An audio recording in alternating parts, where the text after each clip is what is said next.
Hello and welcome to Compelled to Act, where we do things unscripted, unedited, and off the cuff.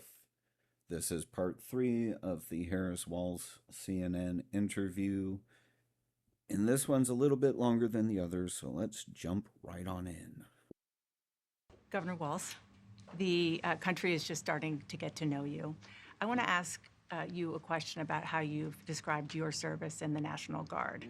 You said that you carried weapons in war, but you have never deployed actually in a war zone. A campaign official said that you misspoke. Did you? Well, first of all, I'm incredibly proud. I've done 24 years of wearing the uniform of this country. Equally proud of my service in a public school classroom, whether it's Congress or the governor. My record speaks for itself, but I think people are coming to get to know me. I speak like they do. I speak candidly. I wear my emotions on my sleeves, and I speak especially passionately about our children being shot in schools and around guns. So I think people know me. They know who I am. They know where my heart is. And again, my record has been out there for over 40 years to speak for itself. And the idea that you said that you were in war. Yeah. Did you misspeak as the campaign has said? Yeah, I said we were talking about, in this case, this was after a school shooting, the ideas of carrying these weapons of war. And my wife, the English teacher, told me my grammar's not always correct. But again, if it's not this, it's an attack on my children for showing love for me, or it's an attack on my dog. I'm not going to do that. And the one thing I'll never do is I'll never demean another member's service in any way. I never have, and I never will. One other question, because again, this is all new. Yeah. This was not, however many days ago, this was not on either of your bingo cards. We'll stop there and address his statements. She says, "Hey, we're just getting to know you." And he goes, "Yeah, people know me. They know I'm good. I talk like them." When he said, I talk just like them, did anybody else get that whole "how do you do, fellow kids" meme vibe from him? Half expected him to whip out a skateboard or something. But he's like, "Yeah, people know me. They know I'm good. I'm good. I'm good. I'm good. I'm good."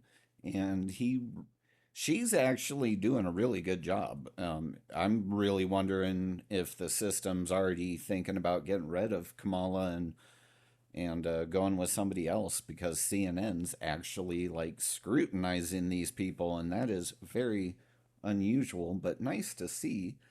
But she quoted him accurately, and then he dodged that quote. So, what did he say about weapons of war? Well, let's hear it straight from the horse's mouth. Hope woke up like many of you did 5 weeks ago and said, "Dad, you're the only person I know who's in elected office. You need to stop what's happening with this." I'll take my kick in the butt for the NRA. I spent 25 years in the Army, and I hunt.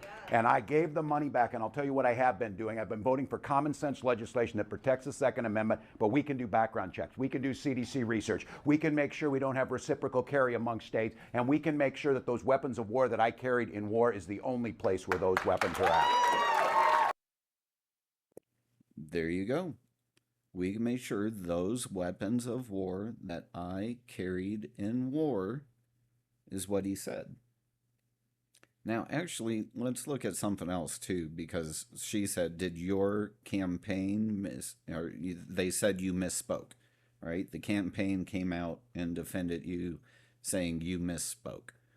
Well, as good as I will admit the interview is, they're not going to ask him about his DUI.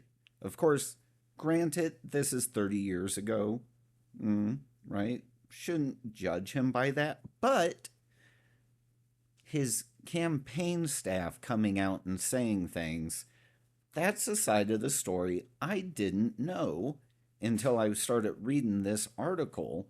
So we'll skim through a little bit of it. I'll start like halfway through. So it's, according to the court records, a Nebraska state trooper clocked Walz going 96 in a 55-mile-per-hour zone. The trooper wrote that he detected a strong smell of alcohol on his breath. Walz failed field sobriety and preliminary breath tests. He was taken to the hospital for a blood test and was booked into Dawes County Jail, a transcript of his plea hearing on March 13th, 1996, quotes the prosecutor as saying his blood test showed an alcohol level of 0.128%, compared with a legal limit of 0.1%. Walz's attorney told the court Walz thought someone was chasing him because the trooper came up fast and didn't turn on his red lights away. The defense attorney acknowledged that Walz had been drinking but argued for a fine, saying his blood alcohol level was relatively low. He also noted Walz was a teacher at a high school and felt terrible about this, was real disappointed, I guess, in himself. He said Walz reported the incident to his principal, resigned from his coaching position, and offered to quit his teaching job because he felt so bad. He said the principal talked him into staying on as a teacher, and that Walz was now telling students about what happens if one gets caught drinking and driving. Walz lost his license for 90 days and was fined $200. Walz said he quit drinking after his arrest. He now prefers Diet Mountain Dew. Okay, so breaking from the reading here,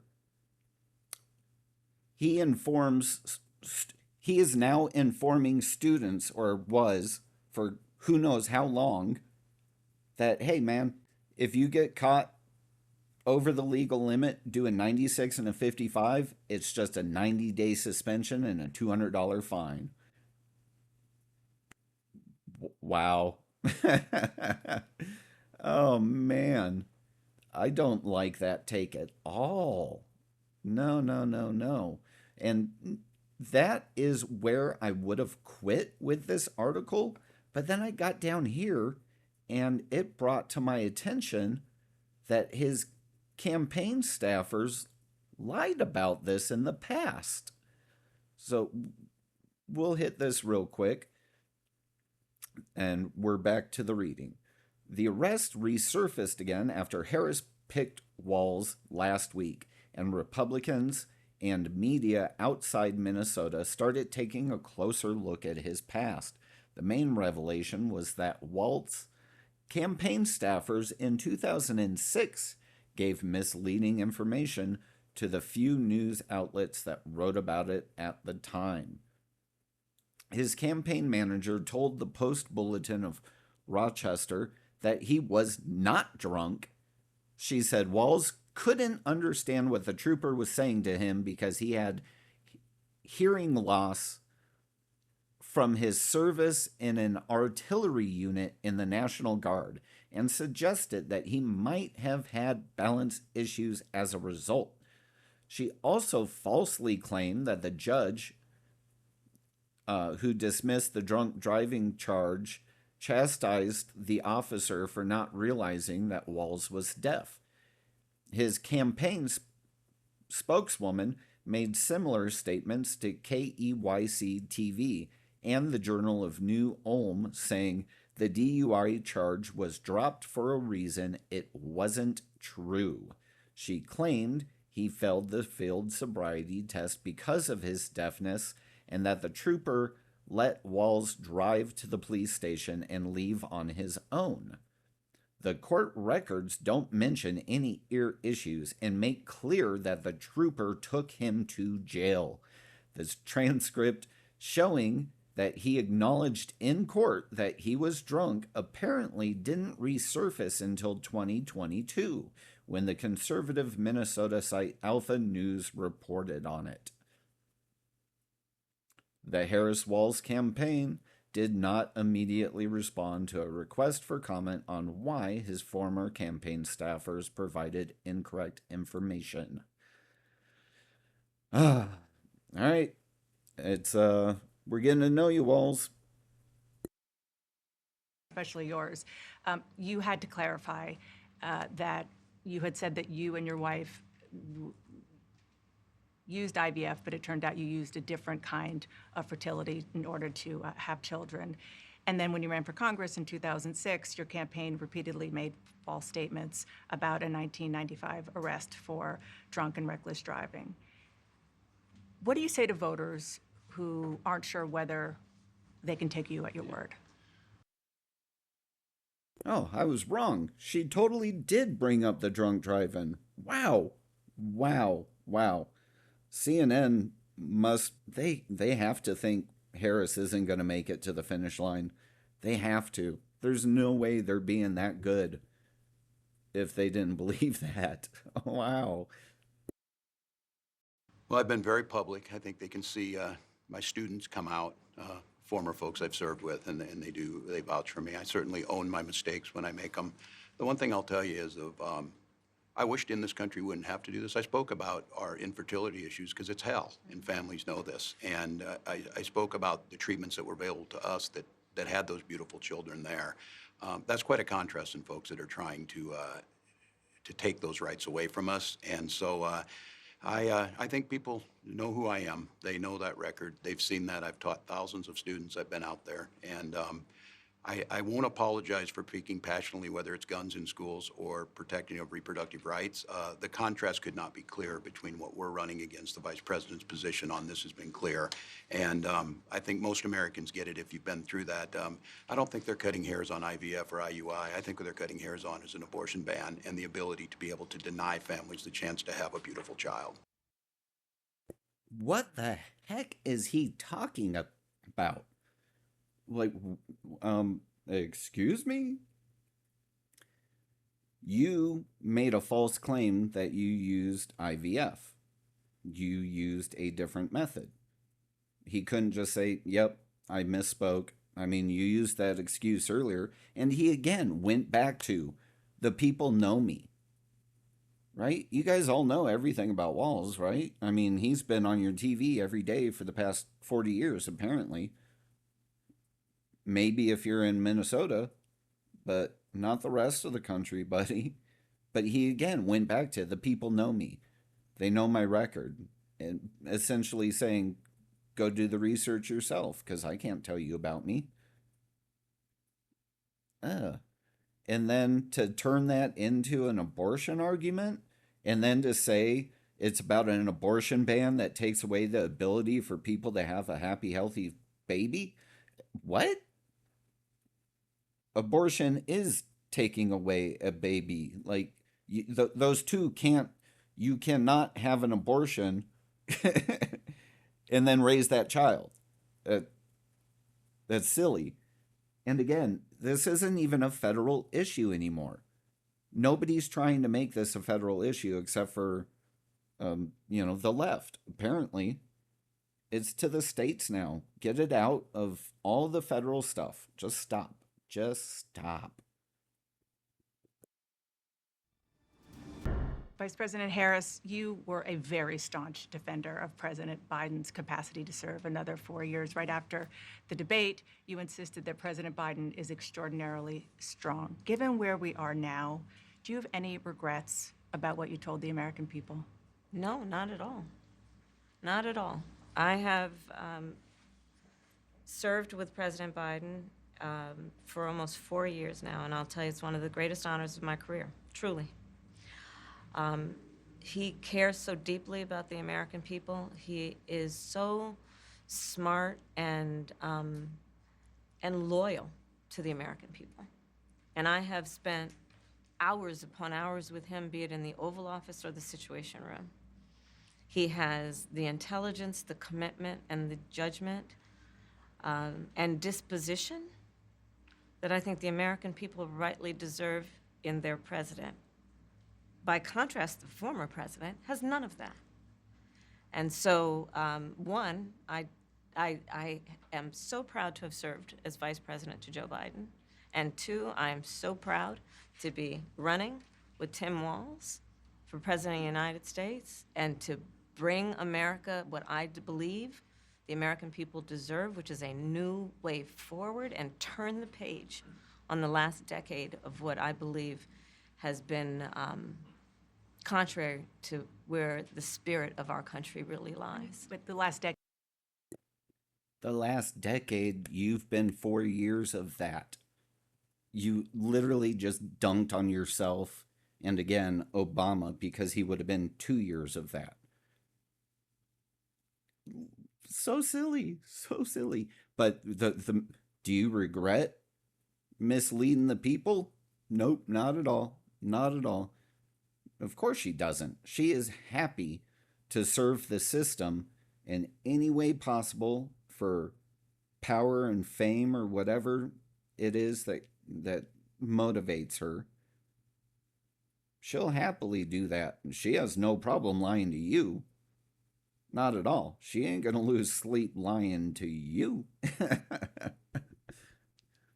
and hold on. Nobody on this planet should describe Joe Biden that way. Not even at his best. Here. Let's go to Robin Williams. But now, we still have comedy, though. We still have great comedy out there. There's always rambling Joe Biden. What the fuck? Joe says shit that even people with Tourette's go, no. No. What is going on? Joe is like her uncle who's on a new drug and hasn't got the dosage right. I'm proud to work with Barack America. He's not a superhero, you idiot. Come here. When FDR was on television, there was no TV back then. Come here, Joe. Sit down. But now, we still... Right? That's from a while ago. Good old Robin Williams. Wonder what he would be saying today. But yeah, so even in his prime, the guy was never smart. Nobody ever thought Joe Biden was phenomenal. And here in 1988, when he tried to run for president, this man should have never, his career should have been over right here. He should have never held another office after this. So let's take a look. But this standard is not a measure of how we can evaluate the condition of our society. It cannot measure the health of our children, the quality of our education, the joy of their play. Yet the gross national product does not allow for the health of our children, the quality of their education, or the joy of their play. Let us pledge that our generation of Americans will pay any price, bear any burden, accept any challenge, and meet any hardship to secure the blessings of prosperity and the promise of opportunity for our children. We shall pay any price, bear any burden, meet any hardship, support any friend, oppose any foe to assure the survival and the success of liberty. And I started thinking as I was coming over here, why is it that Joe Biden is the first in his family ever to go to a university? Why am I the first Kinnick in 1,000 generations to be able to get to university? Why is it that my wife, who's sitting out there in the audience, is the first in her family to ever go to college? Why is Glenys the first woman in her family in 1,000 generations to be able to get to university? No, it's not because they weren't as smart. It's not because they didn't work as hard. It's because they didn't have a platform upon which to stand. Does anybody really think that they didn't get what we had because they didn't have the talent or the strength or the endurance or the commitment? Of course not. It was because there was no platform upon which they could stand. So you can see, at his best, he was ripping off other people. And especially when you compare him side by side like that, his speeches don't even hold a candle to the original. You feel some passion, some heart, some soul in the original. You can tell he's just spouting words. He's just repeating words. But yeah, hard to believe your judgment if you think that guy was it. Decade, of course, the last 3.5 years has been part of your administration. I'm talking about an era that started about a decade ago, where there is some suggestion, warped, I believe it to be, that the measure of the strength of a leader is based on who you beat down, instead of where I believe most Americans are, which is to believe that the true measure of the strength of a leader is based on who you lift up. That's what's at stake as much as any other detail that we could discuss in this election. Tell me what you've done the past 3.5 years. How you not have 5 stories of this is how we brought up this community or this community or this community. Like, that should be so easy. Here's 5 accomplishments that illustrate what I'm saying is true. It's again, why would I want 4 more years of what we just went through? And I don't expect anything different. I expect it to be worse under you, lady. Because we haven't had a chance to talk, I'm just curious, staying on President Biden, when he called you and said he was pulling out of the race, what was that like? And did he offer to endorse you right away, or did you ask for it? It was a Sunday, so here, I'll give you a little too much information. Go for it. There's no such thing, Madam Vice President. My family was staying with us, and including my baby nieces, and we had just had pancakes and, Auntie, can I have more bacon? Yes, I'll make you more bacon. And then we were sitting down to do a puzzle. And the phone rang, and it was Joe Biden. And he told me what he had decided to do. And I asked him, "Are you sure?" And he said yes. And that's how I learned about it. And what about the endorsement? Did you ask for it? He was very clear that he was going to support me. So when he called to tell you, he said, "I'm pulling out of the race and I'm going to support you." Well, my first thought was not about me, to be honest with you. My first thought was about him, to be honest. I think history is going to show a number of things about Joe Biden's presidency. I think history is going to show that in so many ways it was transformative, be it on what we have accomplished around finally investing in America's infrastructure, investing in new economies, in new industries, what we have done to bring our allies back together and have confidence in who we are as America and grow that alliance, what we have done to stand true to our principles, including one of the most important international rules and norms, which is the importance of sovereignty and territorial integrity. And I think history is going to show not only has Joe Biden led an administration that has achieved those extraordinary successes, but the character of the man is one that he has been in his life and career, including as a president, quite selfless and puts the American people first. I just have to ask. No, no, no, no, no. I didn't get rich due to anything Biden did, but Biden did. To suggest that he cared about the people at all is hilarious.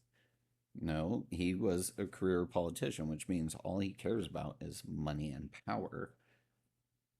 And he he was forced out. He did not have a choice in dropping out. He was forced to, because he maintained, I'm running. He did not want to give up that power. Not at all. And actually, he might not even be cognizant to even know anymore. It might be all Jill Biden pushing for the prestige and everything, but he definitely did not put people first. And then again, she's like, "Oh yeah, we fixed the border. We're so big about our nation's sovereignty, so we fixed the border. But we needed that border bill to fix it, but we fixed it without it." And we fixed it even though telling you it wasn't broken for 3 years. Mm-hmm. Ask you both about two standout moments, aside, of course, from the addresses that you both gave, but standout moments that were perhaps unexpected during the convention. You mentioned one of them, Governor. A moment that you shared, that the world shared with your son, Gus. You were speaking, the camera caught him, so incredibly proud of you, so emotional, saying, "That's my dad." Yeah, I don't know as a father I could have ever imagined that. I'm grateful for so many reasons to be on this ticket, but that moment, to understand what was really important, to have my son feel a sense of pride in me, that I was trying to do the right thing. And it was, you know, you try and protect your kids, you know, it brings notoriety and things, but it was just such a visceral, emotional moment that I'm grateful I got to experience it, and I'm so proud of him. I'm proud of him. I'm proud of Hope. I'm proud of Gwen. She's a wonderful mother, and these are great kids. And I think the one thing is, talking about the era we're in, is our politics can be better. It can be different. We can show some of these things, and we can have families involved in this. And I hope that there was I hope people felt that out there, and I hope they hug their kids a little tighter, because you just never know, and life can be kind of hard. And last. So I will say, anybody making fun of his kid crying during the DNC is wrong. Okay? Criticize policy, criticize morals, criticize something palpable, but there is nothing to be gained from making fun of a crying son. Nothing at all. It's a bad look, and yeah. Question, Madam Vice President. Oh, but before I forget, I almost let it slide. There is a moment on stage, though, caught on camera. We're going to have to watch it muted because there is music playing in the background. And it's one of those artists that love to sue conservatives. And they would probably consider me a conservative. So, but we're going to look at the clip. I'm not even going to set it up before I show you because I don't want to lead your expectations. But just watch the interaction between father and son as they walk to the podium.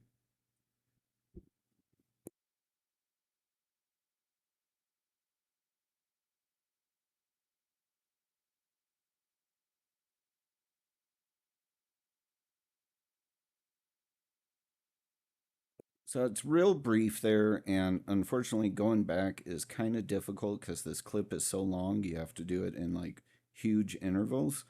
But you might have noticed it looked like Walz kind of jerked his son's arm over, and they did pass probably pretty close because the sister went in front, around the teleprompter. So there is a reasonable argument that he was trying to just pull him aside from walking into that, but he also looked like he was walking by it just fine. But it's just one of those little interactions where it kind of sets off alarm bells, and it goes, is there maybe something behind the scenes? Don't know, can't say for certain yet, but something to watch for over the course of the campaign. Photograph that has gone viral. You were speaking, one of your grandnieces that you were just talking about was watching you accept the nomination. You didn't explicitly talk about gender or race in your speech, but it obviously means a lot to a lot of people, and that viral picture really says it. What does it mean to you? You know, I am running because I believe that I am the best person to do this job at this moment, for all Americans, regardless of race and gender. But I did see that, photograph, and I was deeply touched by it. And you're right, it's the back of her head, her two little braids, and then I'm in the front of the photograph, obviously speaking. And it's very humbling. It's very humbling in many ways. Did she talk to you about it afterwards? Oh, she had a lot to talk about. She had a lot. She listened to everything, and she listens to everything. She gave you your hot takes? Oh, yeah, definitely. Uh-huh. Madam Vice President, Governor Walz, thank you. All right, so that is the conclusion of the interview. I mean, it is a good photo, but it's so obviously staged. I mean, yeah, front row and center at the convention. That one of the clips was looking at, the one we looked at, the Walz, his son Gus interaction, that was over 6 hours. So I don't imagine that child was there for the whole thing that attentive. I have a feeling, I mean, obviously it was staged to the, nth degree. And, but there is the conclusion. We finally made it through all 3 parts. I picked it apart to the best of my ability. I don't think I left anything substantial on the table. If I did, let me know down in the comments, and I'll pin you or whatever with whatever I missed. As always, guys, thank you so much for spending some time with me, and I hope you have a great day.